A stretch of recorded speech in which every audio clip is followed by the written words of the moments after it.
So yun ang mga yangko. Magandang umaga sa ating lahat. Tayo ngayon ay kukuha ng singkamas sa saluyot. Buti lang idingding natin madamdama. Kung gusto nyo akong samahan, tara! Nga pala dito sa parting to is naggatil-gatil kasi nakasando ako. Hindi ko alam yung araramidin ko. Kasi hindi ko nga amo kung bakit naggatil-gatil siya. Kasi nabudo nga yam atoy. Kaya sa susunod alam ko nang gagawin ko. Magja-jacket na ako. Kaya ngayon lumipat naman ako ng pwesto. Sa nga to. Para naman mawala yung gatil-gatil ba. At saka manguha ko mamaya ng saluyot. Pero nagkuti-kuti naman tong camera natin.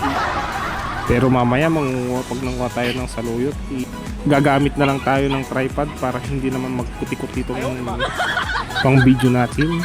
So dito na tayo sa saluyot. Kawan masidan kaya manguha ko ng saluyot. Naimas na nasarap ato eh. Amuyo ba nga saluyot good. Pagalis. Naimas, pampagalis. So dito sa part na to is tumulong na yung ubing dito para mabilis naman ako matapos. Para may luto na namin mamaya. At pag umabot ka sa video ito, paki-like and share na rin at subscribe. Thank you, salamat, bye bye.